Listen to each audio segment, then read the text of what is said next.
आज है 5 मई 2024 दिन रविवार। चलिए जानते हैं आज शाम की 50 फटाफट बड़ी खबरों को सिर्फ 10 मिनट में। पर अभी तक आपने इस वीडियो को लाइक नहीं किया है तो लाइक कर दीजिए और आप किस देश, राज्य और जिले की जानकारी चाहते हैं कमेंट बॉक्स में जरूर बताएं। बिहार में भारतीय जनता पार्टी ने सारण संसदीय क्षेत्र से चुनाव मैदान में उतरी राष्ट्रीय जनता दल प्रत्याशी एवं पार्टी सुप्रीमो लालू प्रसाद यादव की पुत्री डॉक्टर रोहिणी आचार्य के नामांकन पत्र में गलती बताते हुए उसका विरोध शुरू कर दिया है। भाजपा ने डॉक्टर रोहिणी आचार्य के नामांकन पत्र को रद्द करने की मांग की है। संजय ने अपनी शिकायत में दावा किया कि रोहिणी के शपथ पत्र में उनकी आय, पता, आयकर की गलत सूचना, नकद के साथ साथ आय के अनुसार मुंबई में महंगे फ्लैट के बारे में सही जानकारी नहीं दी गई है। स्थायी युद्ध विराम पर इजराइल के समझौते का रुख दिखाने से गाजा में शांति की संभावना पैदा हुई है। मिस्र की राजधानी काहिरा में चल रही वार्ता में शनिवार को इजरायली अधिकारियों के रुख से ऐसा प्रतीत हुआ है। बताया गया है कि 14 लाख बेघरों वाले रफा में इजरायली सैन्य कार्रवाई पर अमेरिका के असहमत जताने और बंधकों की रिहाई के लिए इजराइल में लगातार तेज हो रही मांग से गाजा में स्थायी युद्ध विराम की राह बनी है। सूत्रों के अनुसार युद्ध विराम के सिलसिले में काहिरा में चल रही वार्ता में जो प्रगति दिखाई दे रही है उसके चलते सप्ताह हमास महिला बंधकों की रिहाई शुरू कर सकता है। बदले में इजराइल फिलिस्तीनी कैदी छोड़ेगा। यूपी की कैसरगंज सीट से 7 उम्मीदवारों के पर्चे खारिज। बता दें, लोकसभा चुनाव को लेकर दाखिल नामांकन पत्रों की शनिवार को कलेक्ट्रेट में जांच की गई। इसमें कैसरगंज लोकसभा क्षेत्र के 7 पर्चे खारिज कर दिए गए। सोमवार को प्रत्याशी अपना पर्चा वापस ले सकेंगे। बता दें कि यूपी की कैसरगंज लोकसभा सीट से बीजेपी ने ब्रजभूषण शरण सिंह का टिकट काटकर उनके बेटे करण भूषण सिंह को उम्मीदवार बनाया है, जबकि समाजवादी पार्टी ने भगत राम मिश्रा को उम्मीदवार बनाया है। बीते 3 मई को इस सीट पर नामांकन खत्म हो गया था, जिसके बाद नामांकन पत्रों की जाँच चल रही थी। सोमवार को प्रत्याशी अपना पर्चा वापस ले सकेंगे। कांग्रेस प्रत्याशी शशि सिंह की बड़ी मुश्किलें। बता दें, छत्तीसगढ़ के सरगुजा लोकसभा सीट से कांग्रेस प्रत्याशी शशि सिंह के सामने एक के बाद एक नई मुश्किलें खड़ी हो रही हैं। सरगुजा लोकसभा सीट से शशि सिंह को कांग्रेस से प्रत्याशी बनाए जाने पर उनके गृह जिले के नेताओं और कार्यकर्ताओं ने विरोध शुरू कर दिया। हालांकि अभी मामला शांत हो गया, लेकिन इस बीच शशि सिंह से जुड़े एक और नए मामले ने उनके सामने नई चुनौती खड़ी कर दी। दरअसल एक कांग्रेसी कार्यकर्ता ने शशि सिंह के खिलाफ पुलिस में कंप्लेंट करवाई है। ये पूरा मामला पैसे से लेन देन से जुड़ा हुआ है। बीएसपी से जौनपुर सीट का टिकट मिलने पर चुनावी प्रचार करने उतरी श्रीकला सिंह। बोली, बहुजन समाज के लिए मायावती का शासन यादगार। बता दें, उत्तर प्रदेश में कई बार सत्ता में रह चुकी बहुजन समाज पार्टी यानी बीएसपी इस बार लोकसभा चुनाव अकेले लड़ रही है। लोकसभा जौनपुर लोकसभा सीट पर बीएसपी ने श्रीकला सिंह को अपना प्रत्याशी बनाया है। आज श्रीकला सिंह ने जगह जगह जुटी महिलाओं को संबोधित किया। अपने संबोधन में उन्होंने कहा कि देश की आजादी के बाद से अब तक की शासन व्यवस्था में बसपा सुप्रीमो मायावती का शासन यूपी की महिलाओं, दलितों, पिछड़ों, अति पिछड़ों और अल्पसंख्यकों के लिए यादगार रहा है। कसाब ने नहीं, आरएसएस से जुड़े पुलिसकर्मी ने मारा था आईपीएस अफसर हेमंत करकरी को, कांग्रेस नेता का दावा। मुंबई आतंकी हमले 26/11 को लेकर कांग्रेस नेता विजय वडेट्टीवार ने बड़ा दावा किया है। महाराष्ट्र विधानसभा में विपक्ष के नेता विजय वडेट्टीवार ने कहा कि आईपीएस अधिकारी हेमंत करकरी की मौत अजमल कसाब या किसी आतंकी की गोली से नहीं हुई थी, बल्कि एक ऐसे पुलिस अधिकारी की गोली से हुई थी जो आरएसएस से जुड़ा था। विजय वडेट्टीवार ने इसके साथ ही भाजपा प्रत्याशी और वकील उज्जवल निकम पर आरोप लगाते हुए कहा कि उन्होंने गद्दारी और इस बात को देशवासियों से छिपा लिया है। उन्होंने कहा वह देशद्रोही हैं जिन्होंने इस बात को छिपाया है। उज्जवल इस मामले में उस वक्त सरकारी वकील थे। पेटीएम को एक और झटका, कंपनी के प्रेसिडेंट भावेश गुप्ता ने दिया इस्तीफा। बता दें, रिजर्व बैंक ऑफ इंडिया द्वारा पेटीएम पेमेंट बैंक पर लगाए गए प्रतिबंध के बाद से पेटीएम संकट में फंसी हुई है। टॉप मैनेजमेंट के कई इस्तीफे झेल चुकी पेटीएम को अब एक और झटका लगा है। कंपनी के सीईओ और प्रेसिडेंट भावेश गुप्ता ने अपने पद से इस्तीफा दे दिया है। भावेश गुप्ता 31 मई को अपना पद छोड़ देंगे। कांग्रेस ने जेपी नड्डा, अमित मालवीय के खिलाफ दर्ज कराई शिकायत। बता दें, कांग्रेस पार्टी ने भाजपा के शीर्ष नेताओं के खिलाफ शिकायत दर्ज कराई है। यह शिकायत भाजपा के राष्ट्रीय अध्यक्ष JP Nadda, Bhajpa social media प्रभारी अमित मालवीय, कर्नाटक भाजपा अध्यक्ष वीवाई विजेंद्र के खिलाफ दर्ज कराई गई है। कांग्रेस ने अपनी शिकायत में आरोप लगाया कि कर्नाटक भाजपा ने अपने सोशल मीडिया पर एक वीडियो शेयर किया जिसमें कथित तौर पर अनुसूचित जाति और जनजाति के सदस्यों को एक खास उम्मीदवार को वोट नहीं देने के लिए धमकाया जा रहा है। इस वीडियो का मकसद लोगों के बीच शत्रुता के भाव को बढ़ाना है, SC/ST समुदाय के खिलाफ नफरत फैलाने का है। यह वीडियो आचार संहिता का उल्लंघन है। कांग्रेस नेता राहुल गांधी और कर्नाटक के मुख्यमंत्री सिद्धरामैया को इस तरह के वीडियो दिखाने का प्रयास किया जा रहा है कि वह एक धर्म विशेष का समर्थन कर रहे हैं और SC/ST समुदाय का शोषण कर रहे हैं। मोदी की उम्र को अग्निवीरों की रिटायरमेंट से जोड़ा। आप नेता संजय सिंह का पीएम पर तीखा हमला।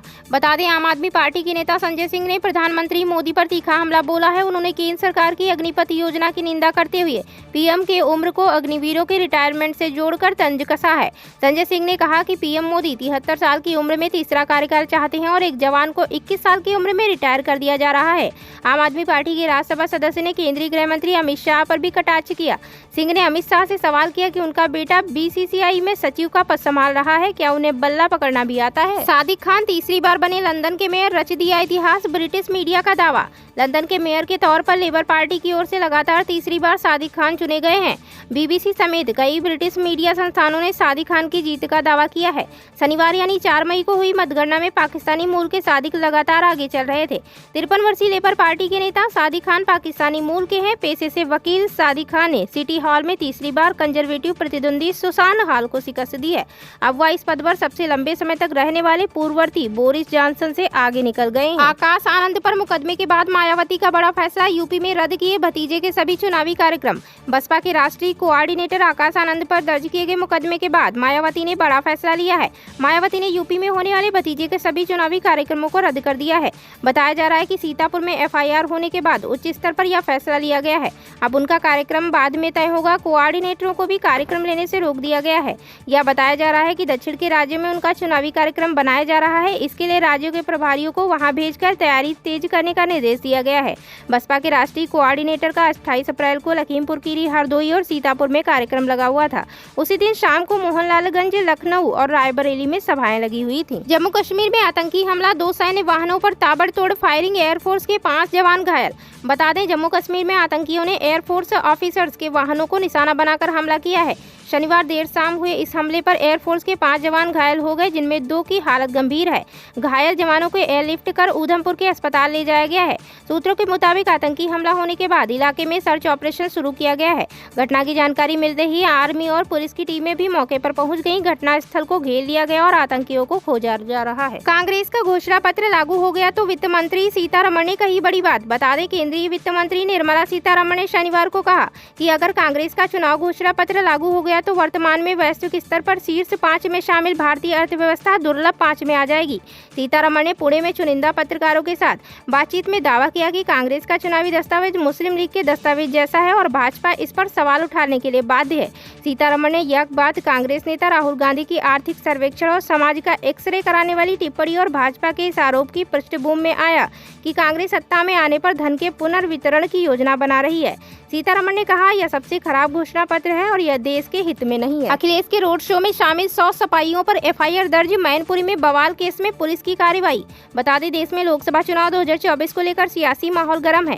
राजनीतिक दलों के दिग्गज नेता कड़ी धूप में लगातार रैली और जनसभा कर रहे हैं। इसी बीच उत्तर प्रदेश के मैनपुरी से एक बड़ी खबर सामने आई है।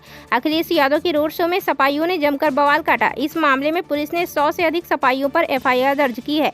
पुलिस द्वारा दर्ज एफआईआर के अनुसार मैनपुरी में शनिवार को अखिलेश यादव का रोड शो था, जिसमें समाजवादी पार्टी के कार्यकर्ताओं ने पीएम मोदी और सीएम योगी के लिए अभद्र भाषा का प्रयोग किया। इस दौरान 90 से 100 सपाई लाल टोपी लगाए और हाथों में सपा का झंडा लिए करहल चौराहा पहुंचे। सपाइयों ने महाराणा प्रताप की मूर्ति पर चढ़कर गाली गलौज की, जिससे लोगों की धार्मिक भावनाओं को ठेस पहुंची है। उन्होंने सड़कों पर जमकर उत्पात मचाया, जिससे आचार संहिता का उल्लंघन हुआ है। इस पर पुलिस ने धारा 147, 188, 295 ए, 504, 171 एच के तहत 100 से अधिक सपा कार्यकर्ताओं के खिलाफ मुकदमा दर्ज किया है। भारत पर आरोप लगाना उनकी राजनीतिक मजबूरी। निज्जर हत्याकांड में जयशंकर की कनाडा के पीएम को खरी। बता दें, विदेश मंत्री एस जयशंकर ने एक बार फिर स्पष्ट किया कि खालिस्तान समर्थक आतंकी हरदीप सिंह निज्जर की हत्या पर कनाडा में जो कुछ हो रहा है वह उनकी आंतरिक राजनीति के कारण है। इस हत्याकांड का भारत से कोई लेना देना नहीं है। जयशंकर ने जस्टिन ट्रूडो द्वारा भारत की आलोचना पर पूछे गए सवाल पर यह टिप्पणी की। पत्रकारों से बातचीत में उन्होंने कहा, खालिस्तान समर्थकों का एक वर्ग कनाडा के लोकतंत्र का इस्तेमाल कर वहां एक लॉबी बना रहा है। वहां एक वोट बैंक बन गया है। कनाडा में सत्तारूढ़ पार्टी के पास संसद में बहुमत नहीं है और कुछ दल खालिस्तान समर्थक नेताओं पर निर्भर हैं। उन्होंने कहा, हमने उन्हें कई बार समझाया कि वे लोग ऐसे लोगों को वीजा, वैधता या राजनीतिक स्थान न दें जो भारत कनाडा के रिश्ते के लिए भी समस्या पैदा कर रहे हैं, लेकिन कनाडा ने कुछ नहीं किया। एक बार फिर प्रधानमंत्री पर भड़के मुकेश सहनी। बता दें, विकासशील इंसान पार्टी के प्रमुख और पूर्व मंत्री मुकेश सहनी ने शनिवार को भाजपा पर कटाक्ष किया। उन्होंने कहा कि यह संविधान बदलने की साजिश कर गरीबों, दलितों, SC ST के अधिकारों पर डाका डालने की कोशिश की जा रही है। मंदिर, मस्जिद मस्जिद और हिंदू मुस्लिम की बात की जा रही है। आखिर इन बातों से जनता को क्या लाभ होने वाला है? सैनी ने कहा कि जनता द्वारा चुनी गई सरकार को गिरा दिया जाता है, एमएलए एमपी को खरीद लिया जाता है।